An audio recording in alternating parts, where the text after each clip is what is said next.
Since the 1970s, there's been constant stories about big cats roaming the British countryside. This is a black panther, the dark form of the leopard. Despite many eyewitness reports, there's been very little evidence to back up these sightings. And then there was a recent incident in the sleepy village of Trellech in South Wales, which just added to the mystery. I had claw marks exactly an inch apart all the way from right here to under my chin.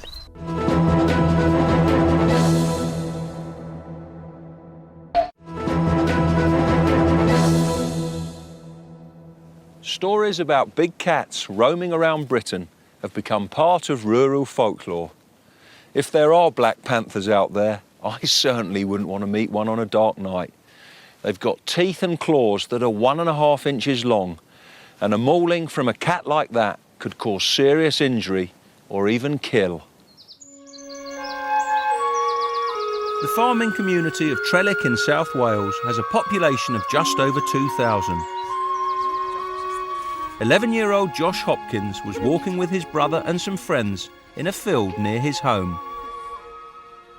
There was 4 of us up the woods, me, Jeremy, Emily and Amy. Me and Emily started walking and she waited at the top. I'm going back. See you later. Josh left the others to go and look for his pet cat Sylvester. I got down to the post over there and he ran off. The domestic cat had sensed danger. Started calling it and I saw a tail in the grass, so I thought, oh, that must be Sylvester. And when I approached it and got a bit close, it was a bit bigger than I thought, and it went up on its back legs, caught me with its paw here, and then I screamed and it stopped, ran off towards the farm up there, and I went that way to warn my brother and the other lot that there was a big cat. Run! Run! Wounded, the terrified Josh ran to warn his friends of the danger. Run! I met up with him and he said, oh, what happened? I told him what happened, and then we all came back to the house. His mother Rosemary was shocked when she saw her injured son. His face was just blood all running down his face. So I opened the door and he just kept on insisting, no mum, it was a cat. It was a big cat, it was as big as our dog. My mum thought I'd fallen out of a tree because I had all this blood on my face and all. She didn't really believe me at the start. When I got all cleaned up, she saw the claw marks.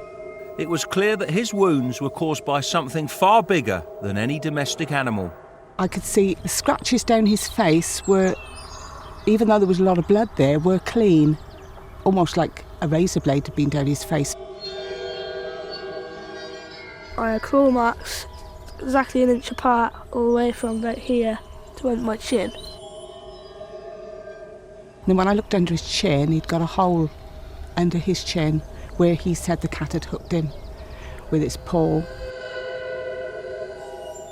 The police arrived and they had a good look at Josh, and they were quite happy to accept that it was a big cat, because there had been big cat reports around here for several years.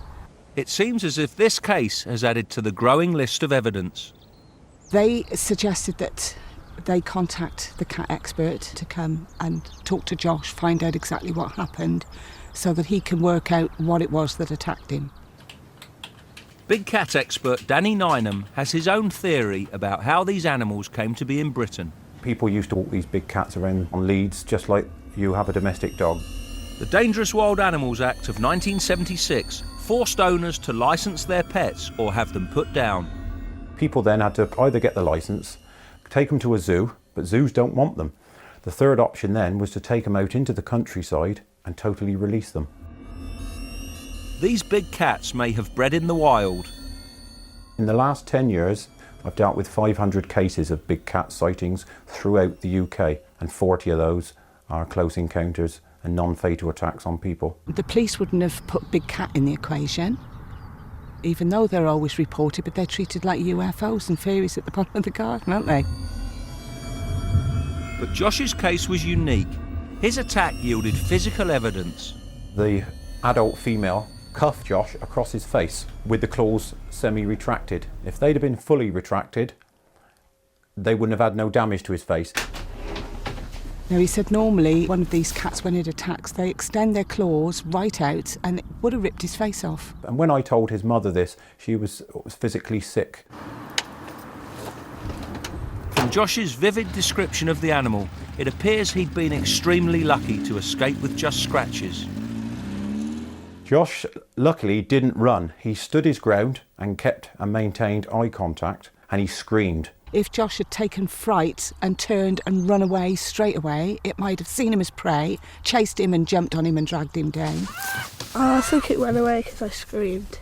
There wasn't really anything else that I did to it that would make it run away.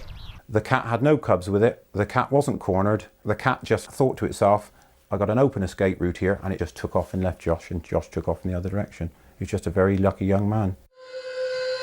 If this big cat is still roaming South Wales, it could attack again. There's been loads of sightings around here. There's been sightings down the bottom of the village.